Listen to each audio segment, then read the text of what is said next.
Welcome to Zero Knowledge, a podcast where we talk about the latest in zero-knowledge research and the decentralized web. The show is hosted by me, Anna. And me, Frederick.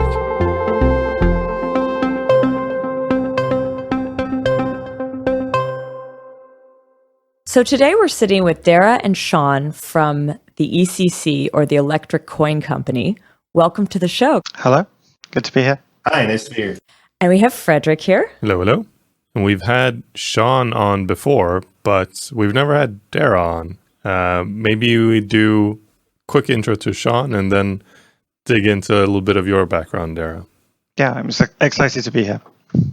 Yeah, so I work in research and engineering at the Electric Coin Company. So I've been doing a lot of the engineering of SNARK implementations and circuits, and also research into more efficient protocol designs and new SNARK. And according to my research. Twitter, you're an alien who came to Earth to forward the zero knowledge proof science. There's a lot of those, actually. And how about you, Daira? What are you working on at ECC? And maybe since it's the first time that you're on the show, give us a little bit more of a background on how you arrived at this space. So I do protocol design and specification and documenting the protocol mainly, and some engineering as well. So I got interested in crypto in the sort of crypto wars in the 90s. Then it was the maths that kept me here. I love maths, and it's great to be able to do cutting edge maths for a job. Not many people can do that. Had you studied cryptography or math in the past? I did a degree in maths and computation, but not really cryptography. So that's self-taught. And then I was working on research in capability-based security. So that's a security model where you use unforgeable references to things to express security policies. And there was a project called Tahoe LAFS, which is a distributed file store. And Zuko was involved with that, so that's how I met Zuko. Then I started working for Least Authority, which was a startup supposed to commercialize Tahoe LAFS. And then from that, I went on to Zcash. We've actually had Zuko on the show. I think he was episode 50. We've also had Liz from Least Authority on the show as well. And so I'll add those in the show notes if people want to find out a little bit more about those projects. Mm-hmm. So that was your route to the ECC. Was there, previously the Zcash company. At what point did sort of zero knowledge proofs or that kind of SNARK research really enter into your world? So Zcash was an instantiation of Zerocash, and that paper had already been written that uses zero knowledge proofs. So from the time I started at Zcash, we were all learning how to use zero knowledge proofs, which we all had to learn from scratch. And that must have been a funny time to learn it, because at the time, and this is to you too, Sean, there must not have been very much documentation around this stuff. There wasn't the kind of educational resources that we're starting to see emerge around it. Right. A lot of it was folklore, and we learned a lot of it from each other. Yeah. Yeah, there was just papers and working out from scratch, really. Wow. When Zcash started, did libsnark already exist and was a thing that was considered stable, and you at Zcash just went with it, or where did libsnark exist in relation to Zcash? So there was already a prototype of Zerocash that used libsnark, and we ended up rewriting all of the code in that prototype, but we still used libsnark. I see. And then at some point down the road, which we'll come to later, I'm sure, you rewrite libsnark as well. That ended up being Bellman. Yeah, so Sean wrote that in Rust. When did you write Bellman? So I started working on Bellman before I even worked for the company, and we talked about this in the previous episode, but it actually ended up being a true libsnark replacement only around 2017 or so, even though it did start back a little earlier than that. And we've now completely replaced libsnark with Bellman. Cool. the last time I think we touched on ECC news was with you, Sean, which was possibly almost a year ago. I think it was, eh? So maybe we can just talk about like what has happened since then, and maybe what were your focuses like from that point onwards in the company. So in early 2019, obviously I was a co-author of the Sonic paper, and so that was kind of my focus, was actually instantiating practical universal trusted setups. And I thought that was a really good direction. There were some other different directions like no trusted setups that seemed like they were getting better and better. And also these hybrid models like sharks, which we can talk about later. Mm-hmm. So there was a lot of interesting things happening. And I was sort of looking into new constructions and trying to see what the next thing after Sonic was. And meanwhile, Daira was doing scalability research. And those kind of go hand in hand when it comes to Zcash, because SNARK constructions are a really integral component of our scalability plans. As far as we can tell, they're very crucial for achieving the performance that we need in practice. Yeah, it's important to have the emphasis of writing a paper or preparing for a presentation to actually get research done, in my experience. So in my case, the emphasis for doing that initial scaling research was I had a presentation at ZCon 1. Yeah, so that's why that got done on time. But I've since refined it quite a bit. This isn't the first time I've heard of presentation-driven development. I remember that talk at ZCon 1. This was in Croatia, in Split, Croatia, last summer. And in that talk, you had specifically highlighted this idea of like moving Zcash into a sharded system, potentially. So I'm wondering kind of like what... I've always been like a little bit curious about like how far that went. Like as I understood, it was like still very much proposal, like kind of like research phase at that time. What kind of, where did you go with that idea? It's still a proposal. So we have a plan to deploy some kind of scaling solution by 2021. So that's the plan, but there's a lot of work to do before then.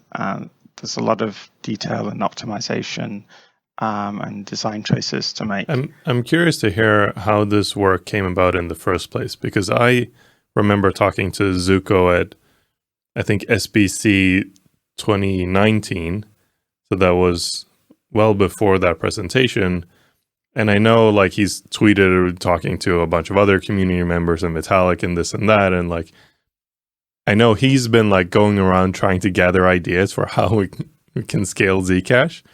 I don't know, like, does that make it into the company and then gets like selected and percolated within the company? Or is it that really like a separate thing and it's, you know, the company researchers like yourself are coming up with their own proposals? Well, we're always looking at what other people are doing. The Ethereum people have come up with some really interesting ideas recently in the last few months, even in the last week. But even before that, I think we'd learned from Bitcoin, because Bitcoin had a huge political issue about how scaling should be done, should the block size be increased, and so on.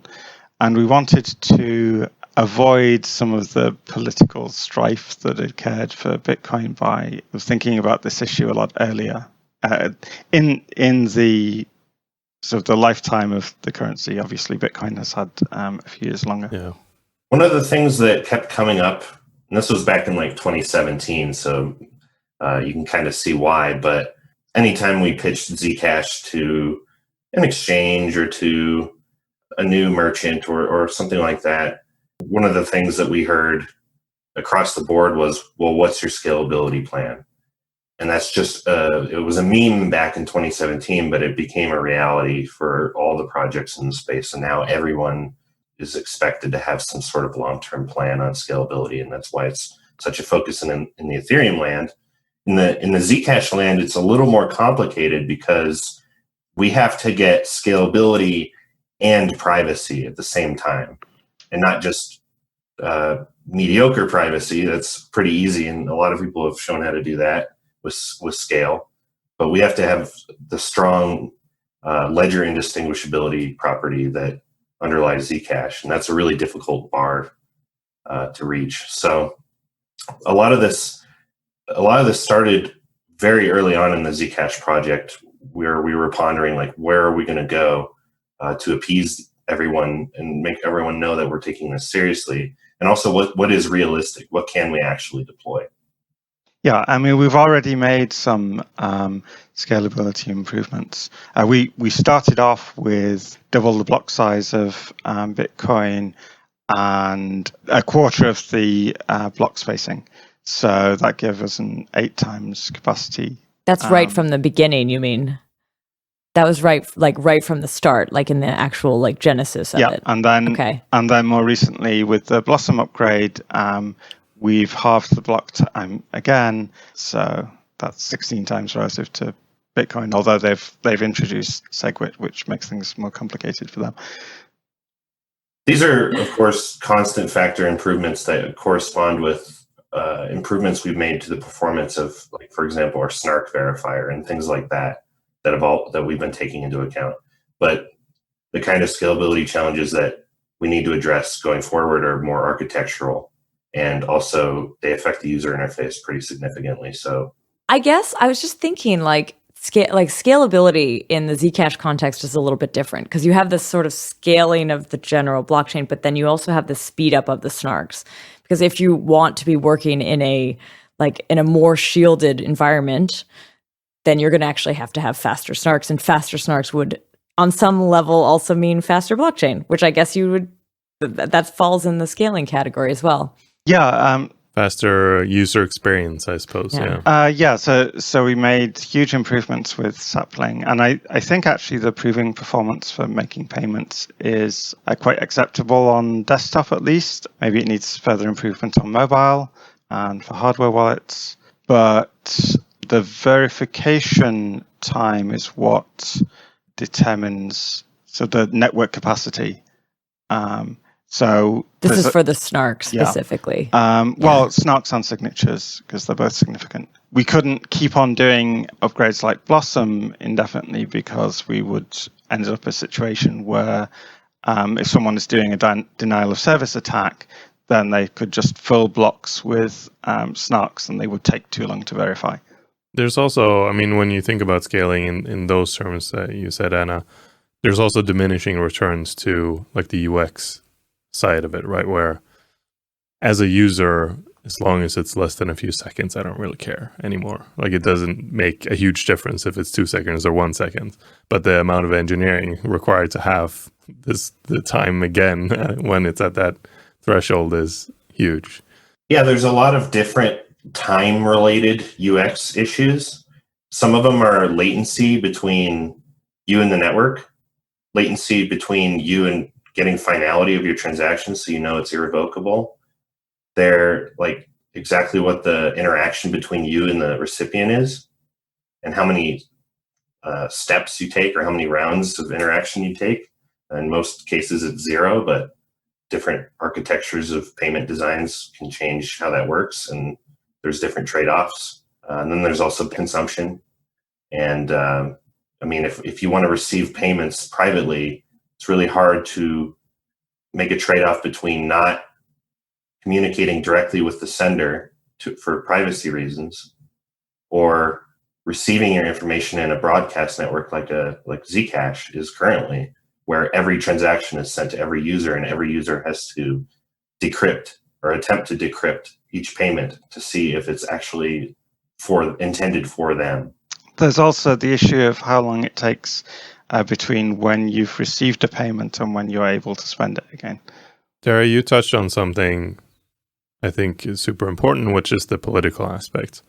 And I wonder how you guys see that in like scaling, sharding, these kinds of things, where, you know, Ethereum took the approach that this is just too hot to touch. We're not going to be able to deploy anything to the existing network. We have to create a whole new network and then figure out some way to bring the old users over eventually. But that, introduces a ton of complexity just in and of itself. I'm actually a huge fan of that style of migration personally, because especially for the Zcash case, because we built on top of Bitcoin, so there's a lot of legacy cruft that we just want to burn down. And starting from scratch is a really nice way to make the right decisions from the first place. It is really contentious in Ethereum's case, but there's a lot of other factors that are going into that, I think, than just this strategy they're taking to migrate. I'm all in favor of burning the disk packs. That's a small talk reference. The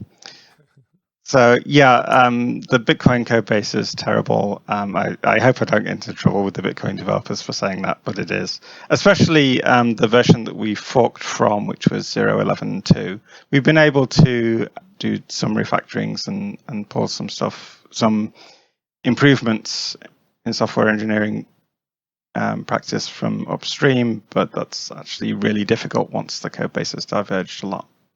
I mean, as someone who's worked on re-implementing Bitcoin, even when you take a from scratch re-implementation, you end up with something that isn't very good just because of the way things are designed.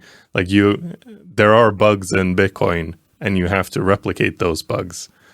And it's, you get into weird territory. That's exactly right. And there's also the fact that eventually we want to remove T addresses, to remove the transparent part of the protocol, not just because of protocol complexity and potential security problems, but because you get a much better overall anonymity set and privacy properties if everyone is using shielded. Wow, I didn't know that was actually the plan to eventually remove the transparent. I always thought there was strong encouragement to use the shielded accounts. I think perhaps plan might be too strong a word for it. I know that us engineers are pretty keen on that approach. There's a lot of political considerations, for example, just the fact that there's so many people are using T-adders currently. It's an interesting on-ramp to the actual currency. It's completely speculative, but I'm pretty confident that had there not existed T-adders, there would be a lot less Z-adder usage. For sure. Simply because of the accessibility. So there's an advantage to them. I think what we want over the long term isn't necessarily getting rid of T-adders. Well, I guess we do want to get rid of T-adders for architectural reasons and simplicity reasons, but what we want is for transparency to be an explicit decision from the user in the form of things like payment disclosures and viewing keys and other tools like that.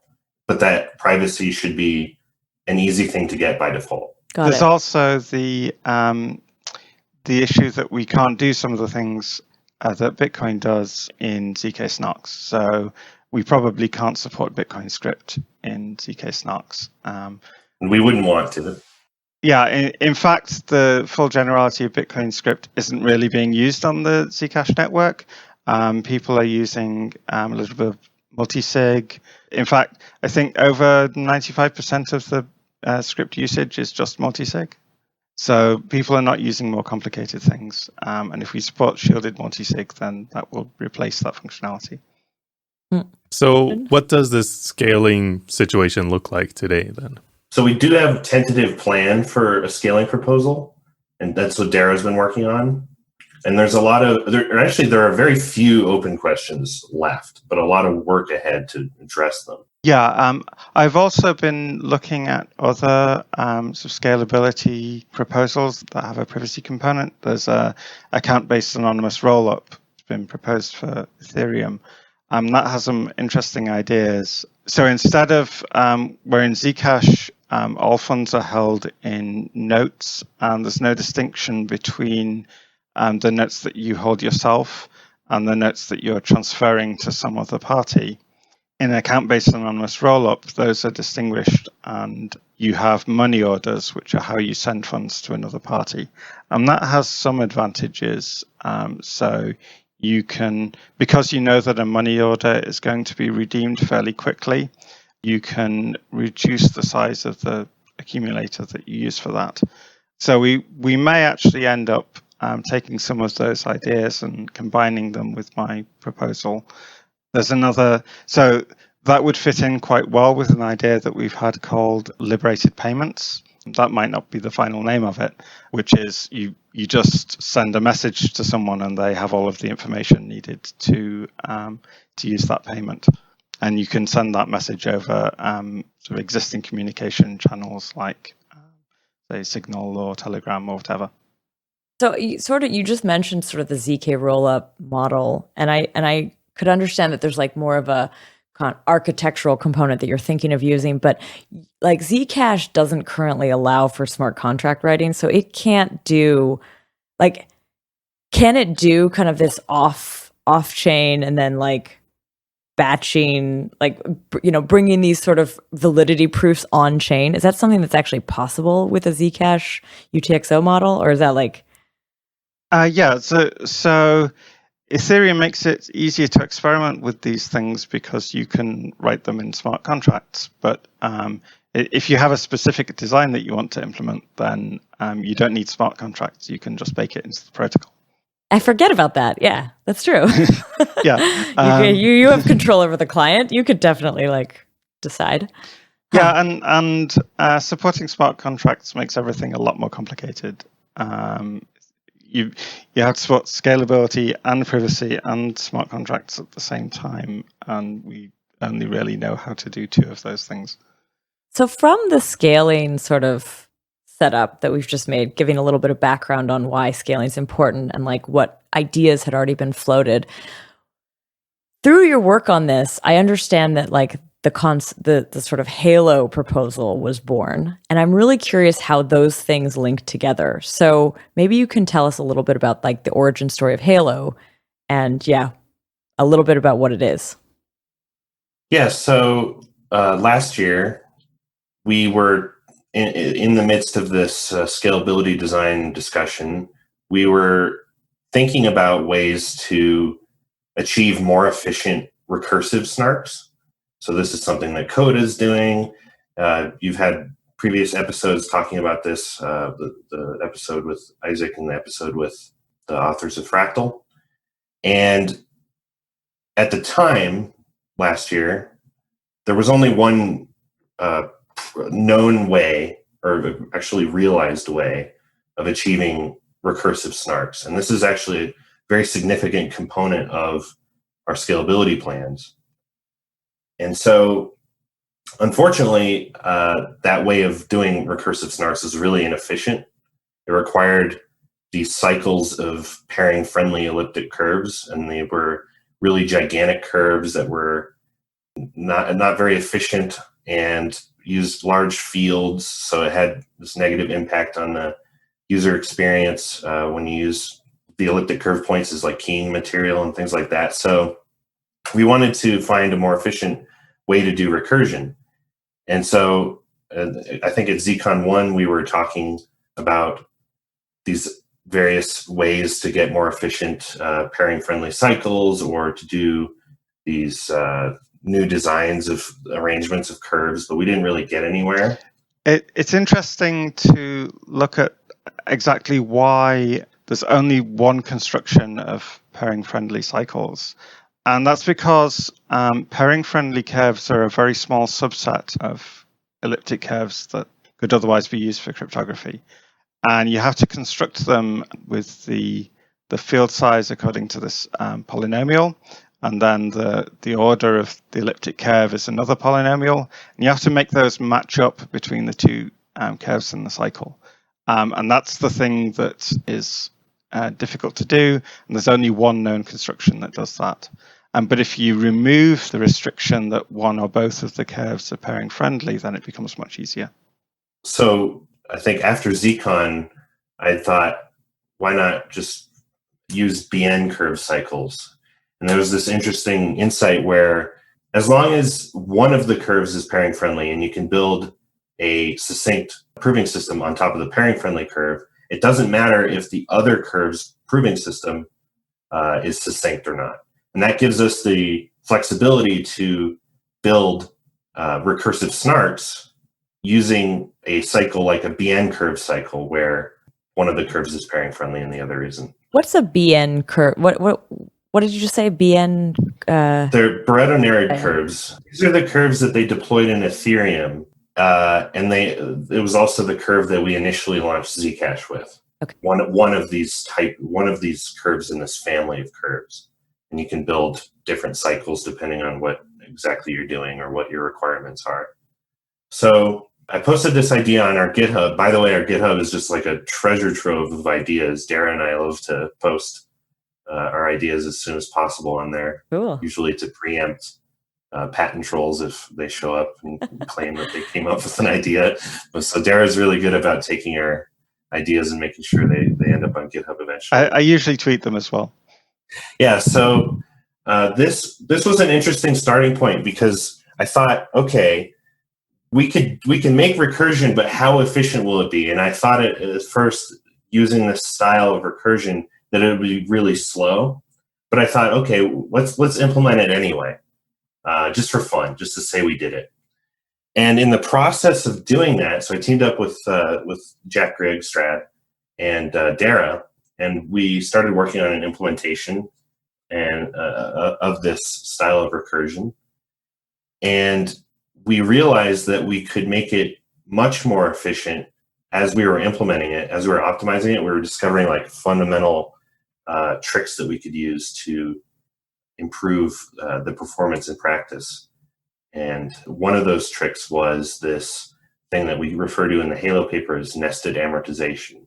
Might not be the best name for whatever it is, whatever this trick is doing, but essentially it's like a protocol between the proving system on one curve and the proving system on the other, which is really interesting because it allows us to sidestep this requirement of doing these expensive operations to verify the proofs that on the proving system that isn't on the pairing friendly curve.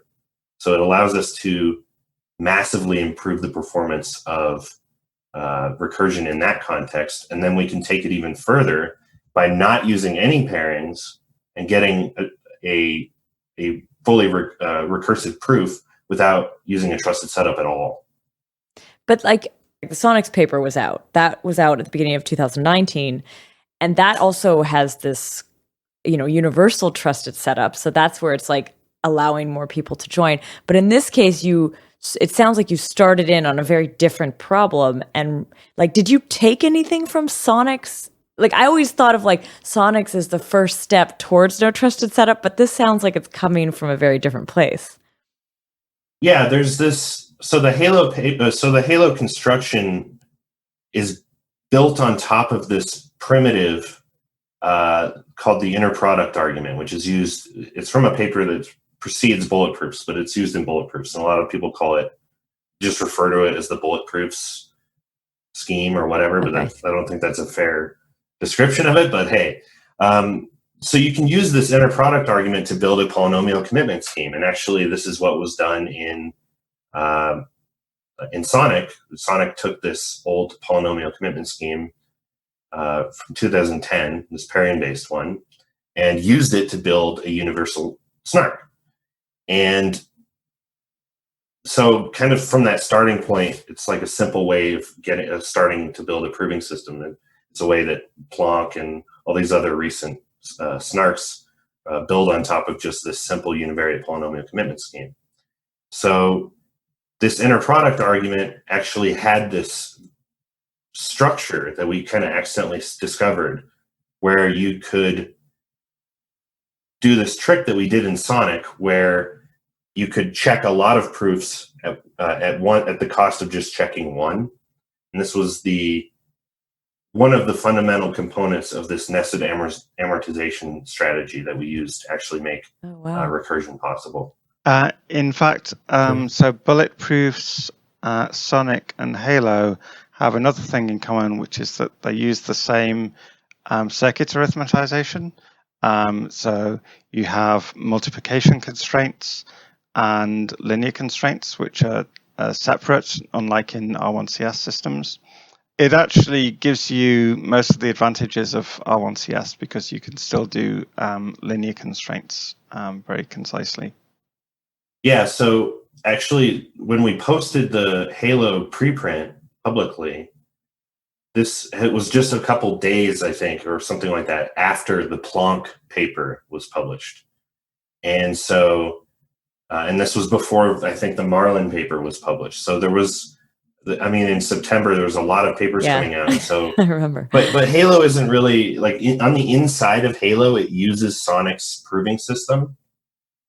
But it can be just swapped out for any of these newer things that are built on polynomial commitment schemes, like Marlin or Planck or Splunk or whatever all these other new constructions are called. Can you go back to this nested amortization?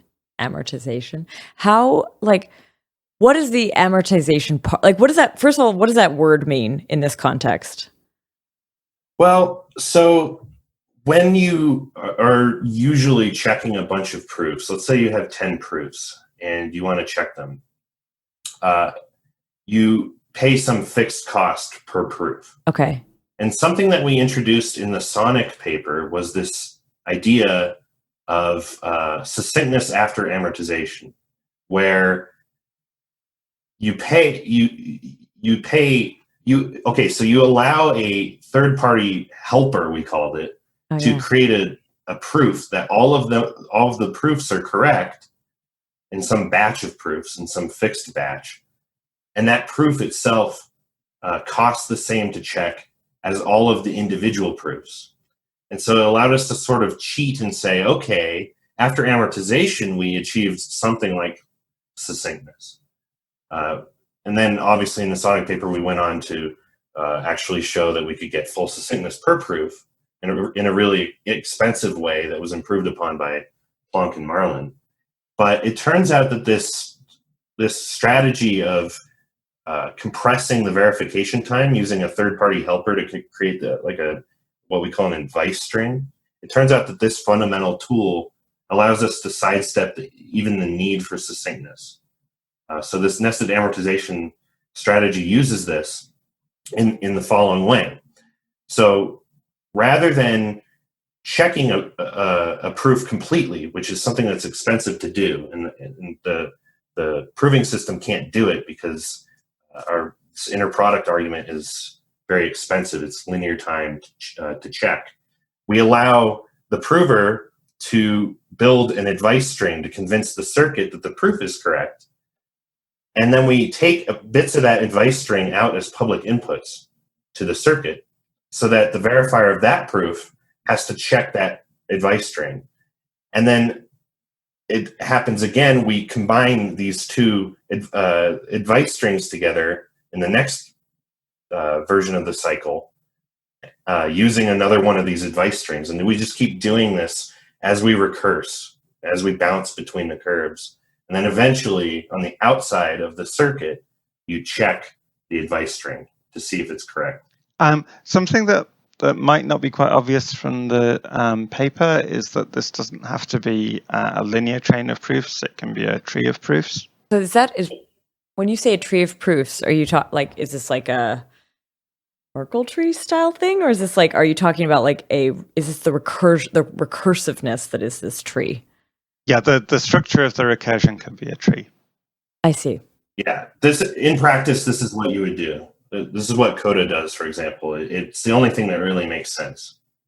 So you're proving everything at the leaves, but the leaves can be constructed by people who know different things, which is very useful.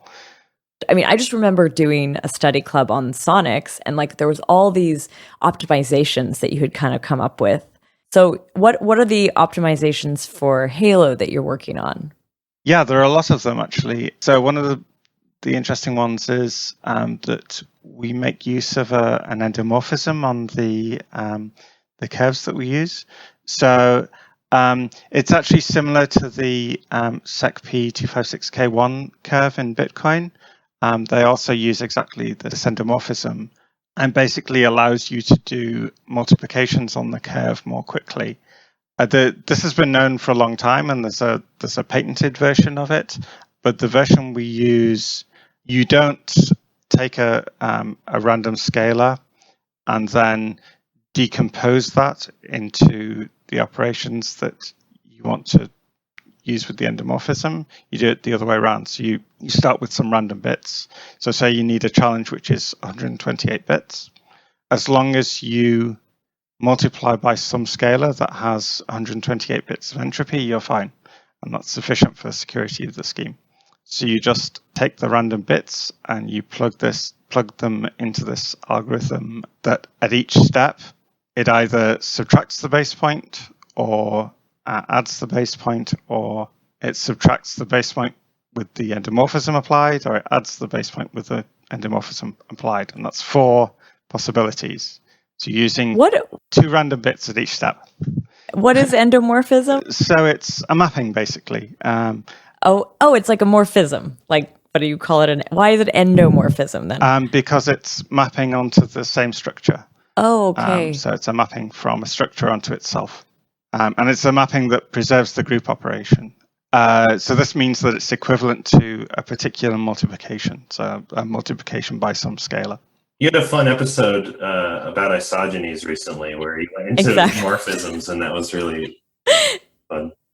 Exactly. I tried to reference that episode in our episode with Vitalik, and I completely lost all the terms, and I ended up saying that you look for an elliptic curve of unknown order, which probably doesn't make sense at all. Actually, that is a thing now. And what I actually wanted to say is unknown endomorphism ring. and I saw you were corrected on Twitter. Yeah, which is great. So what was that? Like, you just sort of said this. You didn't necessarily start on this path with like a very clear goal. It was more like you started to explore something and you started to tease at it, and that's where you found out that there'd be this potential for this protocol. And I guess when I heard that, I was wondering if is that how the ECC usually works? Is that it? Do you have sort of the freedom to just like explore in certain directions, even though they might seem super inefficient? And like, how would you make a choice to do that? Because you only have limited amount of time. I think this is like a new thing for us. I think most of our previous advances and improvements, we've just thought of them, but in this case, it was unintended to actually run into these discoveries, and it's kind of made me think that it's a good practice for other people to try. If you see something and someone tells you, oh, that's going to be too inefficient, try implementing it and then see what kind of clever ideas you can come up with. And the more experience, I guess, you have in engineering and design of protocols, the more likely you are to run into some new improvements. It was also really important there were 3 of us bouncing ideas off each other, because I don't think we would have found these things, even if there were just 2 of us. And the 3 of you're all engineers. Yes. Yeah.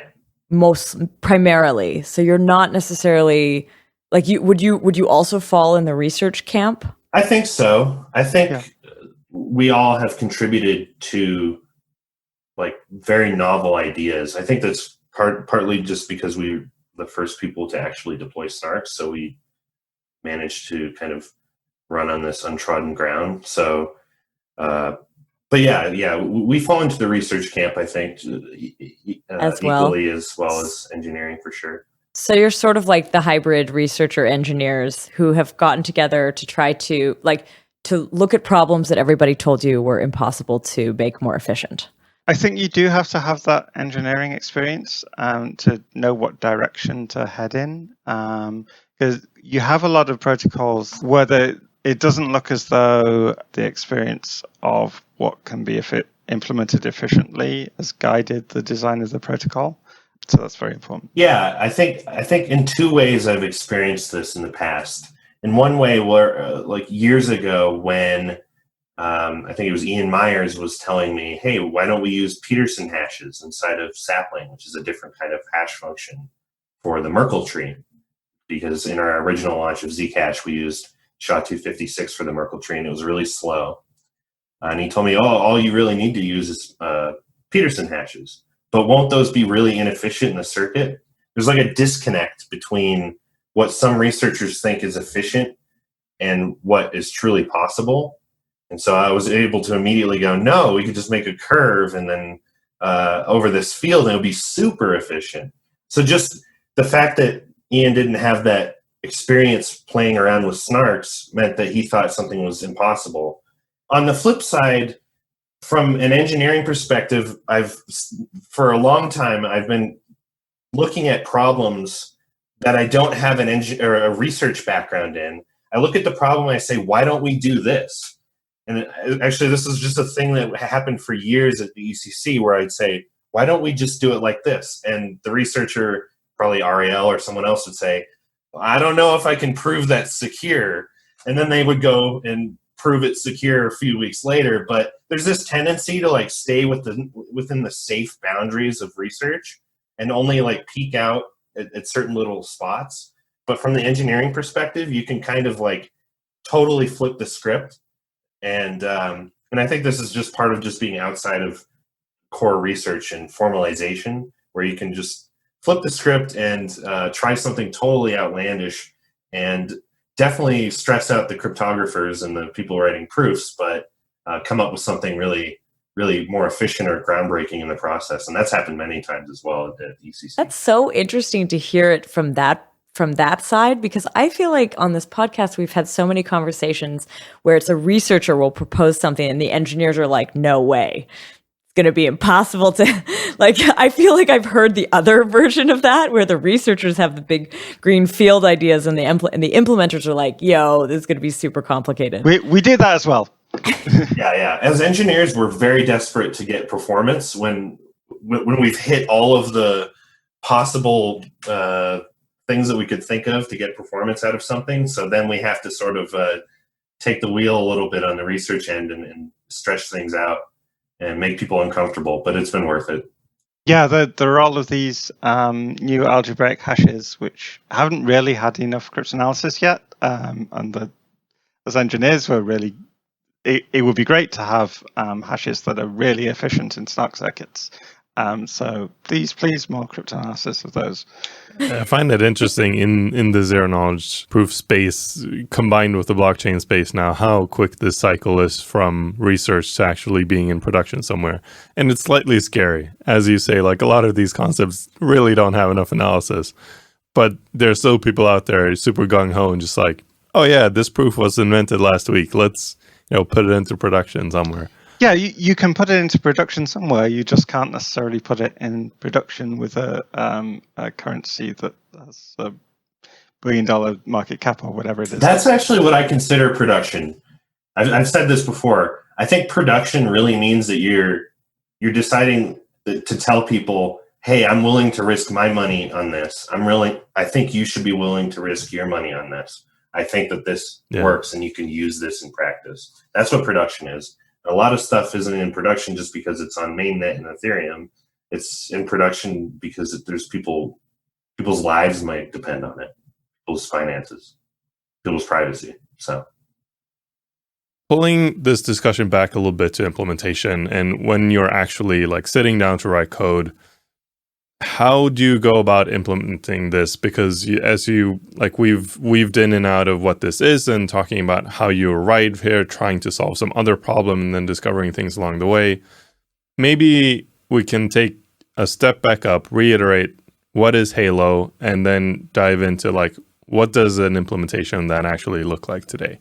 So the idea behind Halo was to try to implement a really inefficient recursive snark using one of these BN curve cycles that we talked about. And we knew it was going to be inefficient and that we'd probably need like a cluster of computers in order to even create like a proof. But we thought it'd be interesting and fun. So we went on to implement it. And then while we were trying to optimize one of the computations that we have to perform inside of the construction, we were able to like realize that it had some structure, some really smooth structure to it. And tying this into these techniques that came out in the Sonic paper, we were able to cheat a little bit. It felt like a cheat at the time and almost didn't really even feel like it was something that would work, but it led to a theoretical improvement, an asymptotic improvement in the construction, which is something you don't usually see when you're implementing pie in the sky research stuff. usually you get little constant factor improvements in your code, or you make multiplication faster for a field element, or you make it a little bit faster. But we somehow, while implementing this, come up with a cheat that let us massively speed up beyond what was, we believe, at the time theoretically possible in that setting. And so that was really an exciting kind of turning point.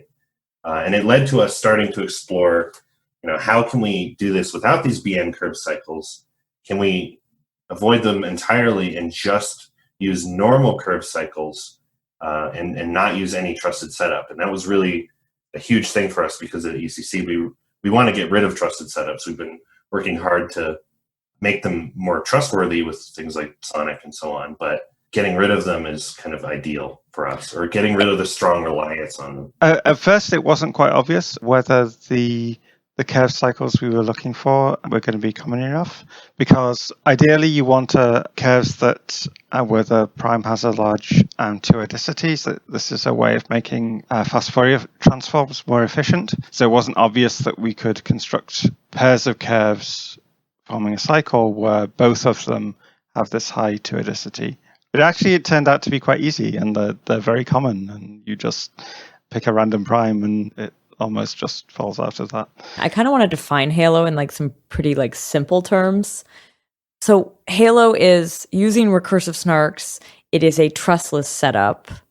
It is and we've actually talked a little bit about how there's these two sides to some of these constructions. So there's the sides that Plonk and Marlin work on, and then there's the sides that Halo and Supersonics work on, and they can be used Supersonics could be used with Marlin, and Halo could be used with Plonk. You're kind of able to Lego block that. I don't know if that's the right term, but what else can we define Halo in maybe some other simple terms?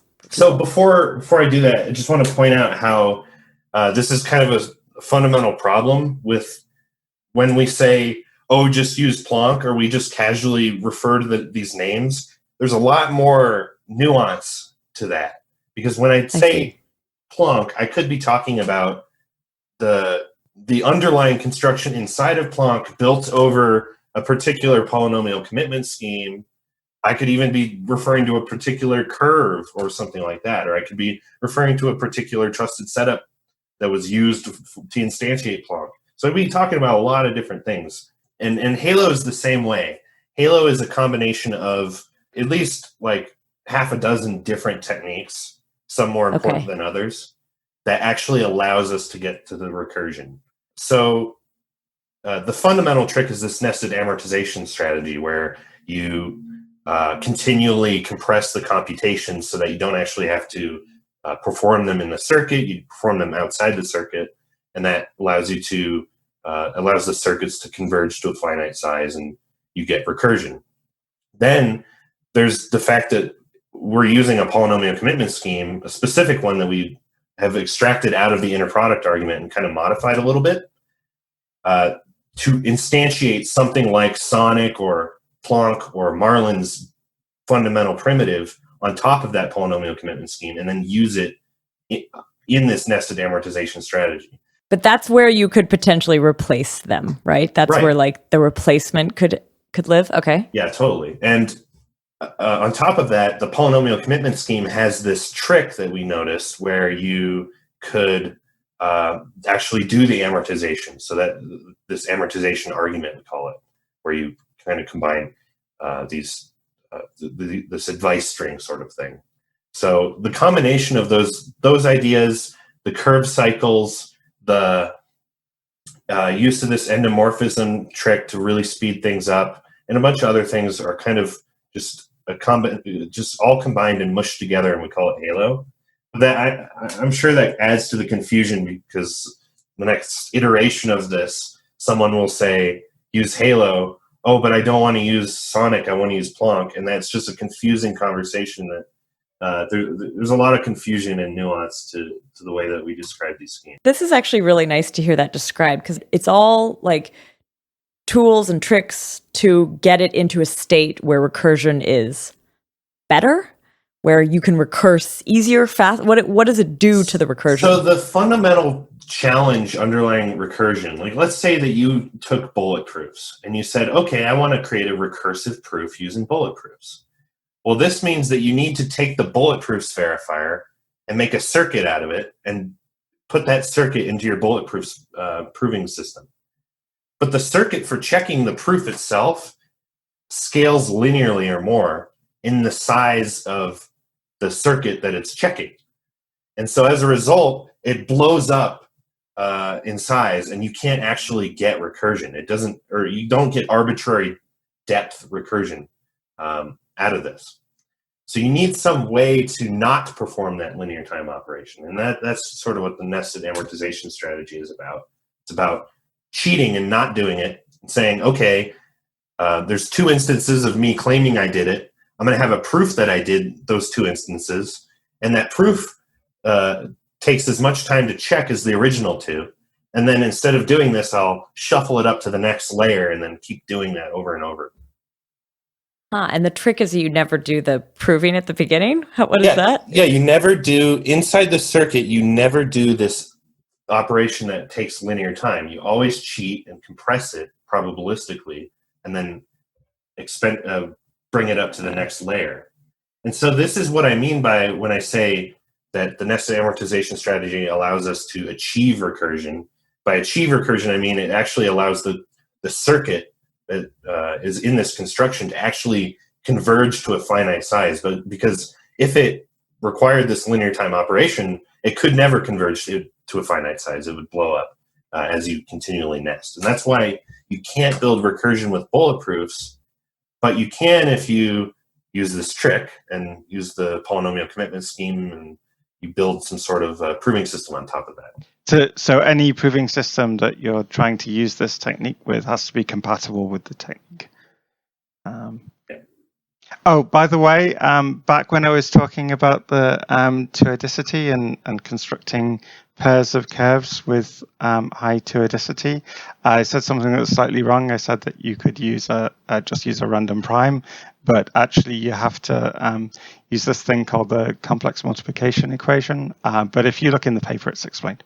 Actually, if you look in the GitHub repo where the code to generate the curves is, it's Daira/Tweedle. That explains it. Cool. I want to ask a question based on something that was mentioned very briefly at the very beginning, and that is like, what is a shark and how does that relate to Halo? Yeah, so a shark is this sort of hybrid construction. I'm really excited about it. I like these. This is not our idea. It's an idea from Madar Zverza and Eran Dromer.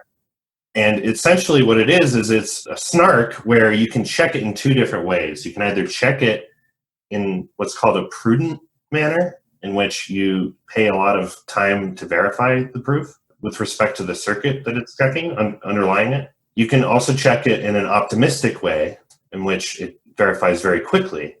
And the optimistic way depends on the trusted setup.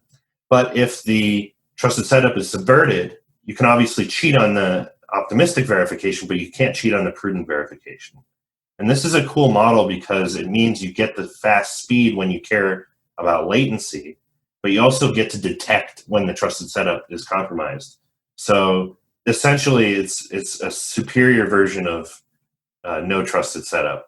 And there's no real argument against it I can think of where the typical people who complain about trusted setups would have a problem with that, I think.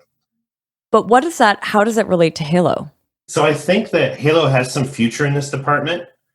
There's potential to have a really efficient verifier. I mean, Halo proofs themselves, I haven't really talked about their performance, but they're really small. They're the smallest recursive proofs.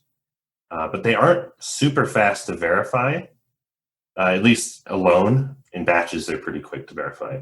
But alone, they're not super fast to verify in the no trusted setup mode. And so I think that adding kind of a hybrid model allows you to get the performance that people want out of recursive snarks. I think it performs well enough in practice that it can be used just the way it is. But I think for people that really want good performance, this hybrid model is a good direction. And there's obviously this other direction where, and this is what Coda's doing, and we actually proposed this kind of originally how Halo came about, which was using these BN curve cycles where on one side you have the trusted setup and on the other side you don't. And in this setting, you get, if you combine the techniques we use in Halo, you get some really good performance. And that's why you heard Isaac talking about this a lot in a previous episode. So that's an interesting direction for projects that don't mind trusted setups like Coda. It might actually be worth talking about the concrete performance of Halo. I mean, you can see this in the paper, but when we talk about small proofs, the proof size that you need for recursion is about 3.5 kilobytes. And that's strictly logarithmic. So if you wanted a larger circuit, it's logarithmic in the circuit size. And then the verifier time, so for a 2 to the 17 circuit, it's about 1 second on a machine using 16 threads. So it's quite practical, at least for some applications immediately. It's not as though the linear time means that it's impractical, because you only need to verify one thing. It's not as though you would have to pay 1 second per transaction. You're paying 1 second to verify a whole tree of transactions. Well, I want to understand a little bit, why are we seeing this explosion of new protocols, and like how do polynomial commitments have anything to do with this? So what this idea of splitting a SNARK scheme into a polynomial commitment part and a arithmetization part and a kind of information theoretically secure protocol does, is it allows you to iterate on those independently. That is why we're seeing so much progress recently. We can have different sets of researchers working on those two parts independently. You can mix and match between the two. I think that's a good answer for like the practical side of why we're seeing an explosion. I think that there's also some other factors that go into it, which is just the fundamental nature of polynomials at their core are like this algebraic object that lets us manipulate a lot of different things at the same time. And anytime you have something like that, for example, a Peterson commitment or whatever, it's a very useful tool in cryptography. So polynomial commitments are like a fundamental tool that allows us to operate on a lot of information at the same time, which is why you see it used in things like an accumulator, like this new construction that Vitalik was talking about, because you can operate over all the information and demonstrate consistency and correctness internally. Polynomials also have structure that you can manipulate in individual pieces, and that's kind of combining those two really gives you the flexibility to build all sorts of things like SNARKs and anything else. And it's also what allows you to have succinctness. There's this property called the Schwarz-Ziffel lemma, which basically allows you to prove that when two polynomials are equal just by making a small number of checks. So all SNARKs are based on that. I like that idea that you just presented, though, where by kind of looking closer at this polynomial commitment idea, or you were able to actually break apart the SNARK into these different places that you could start optimizing on, and then you could have these dedicated researchers focused on that. And that's maybe why what we're seeing, like we've had interviews with a lot of different protocol developers on their protocol, and you see a lot of parts are very similar, and then like maybe one part will be, that will be where the optimization, that's the part of the entire protocol that they've decided to like focus in on. In the case of Halo, how do where are the polynomial commitments? What are they doing? They're acting the same way as they do in any other of the recent SNARKs. So they're just a method for us to build a SNARK.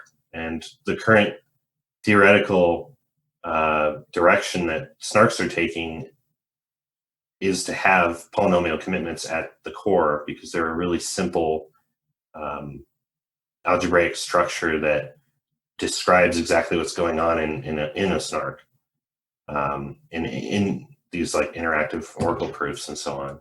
But by the way, Who should we attribute this idea of splitting SNARK into these two pieces to? Because I know it's implicit in a lot of earlier papers, but it really became clear with Sonic, I think.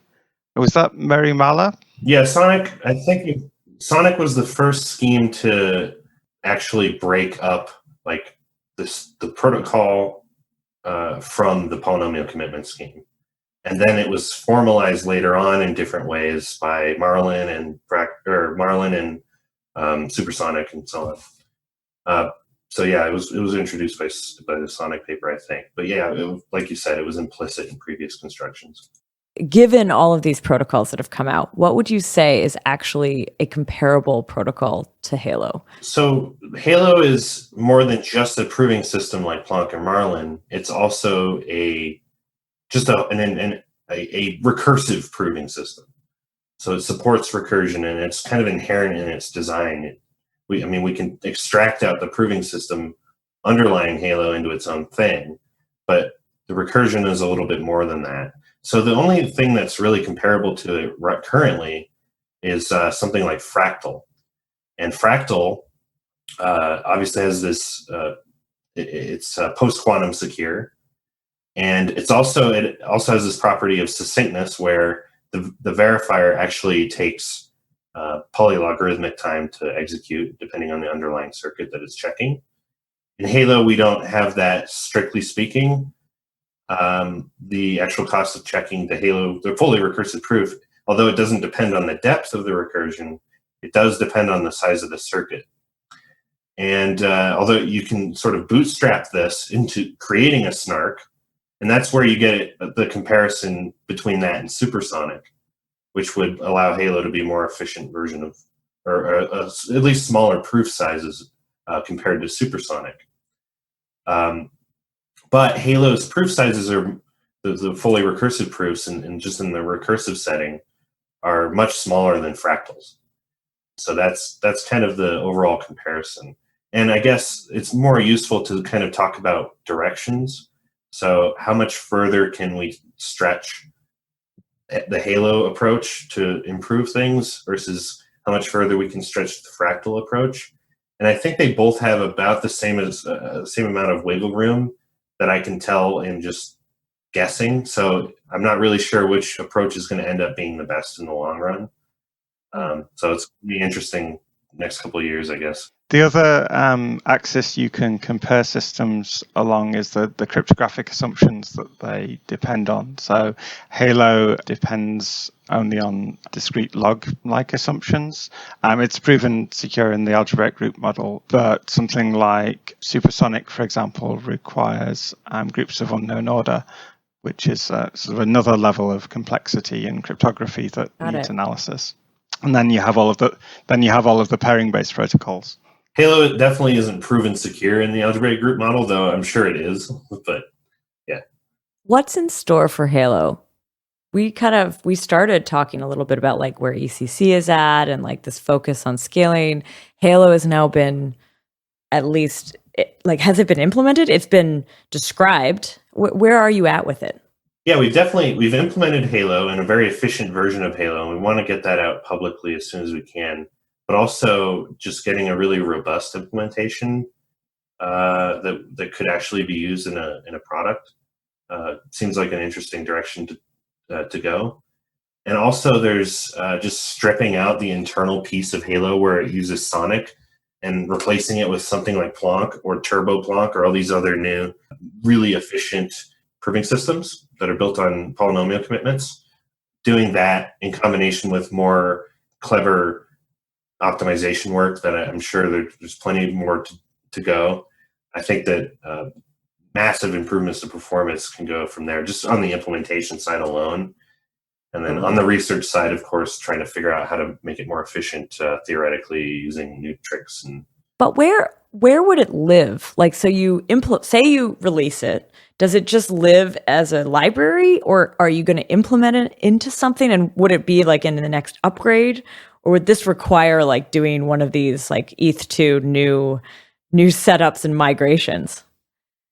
So the scaling proposal that I described at ZCon 1, and there's a video of the Amsterdam ZK proof event that can directly use Halo. And I don't think there's any other sort of theoretical research needed to make that proposal work. It's just design and engineering. But is that being brought into the next upgrade, or is that it existing as a standalone project that would need migration towards? We don't have any concrete plans currently. I'd say that it would likely look like a prototype before it would end up being deployed. Yeah, it would definitely be deployed on a testnet first. Whether or not we would use like a giant migration approach like Ethereum, it's how I would intuitively prefer to do it, but I don't think we've made a decision on that kind of. But you would need that. That's actually the question I have here is like, you can't use Halo in an upgrade. You'd have to deploy it as a Genesis, as a new. So thing, not right? necessarily, but we couldn't use our existing protocol as is. Like the payment addresses that people use today would not be the same as that. In the future with Halo, at least as far as we understand. But this all depends on if we use Halo. Like, for example, if Fractal got to be so efficient that it didn't, just in terms of proof size, we might not use Halo and we might use Fractal instead or something like that, in which case we could probably come up with a way to avoid having to do a change in addresses. And there's also other political discussions, and there's a lot up in the air. We have no idea. So remember that we have done an upgrade of all of the cryptography, or most of the cryptography in Zcash once before. We've done sapling, and that was pretty successful. So don't underestimate our ingenuity in figuring out how to make this work. We'll make it work somehow. So I want to say thank you both for being here and for kind of going on this journey with us through Halo, through like kind of where it comes from and a little bit about where it's going. It does sound like, given that this is pretty new research, I guess there's going to be a lot of discussion and debate and kind of, I don't know, more research in the meantime. Yeah, we have 2 upgrades in the pipeline. One to let more things be done in a shielded way, and to support this thing called Fly Client and Merkle Mountain Ranges. I won't go into detail about that. And then there's another upgrade which will be adding the new Zcash Development Fund, and maybe some other minor things at the same time.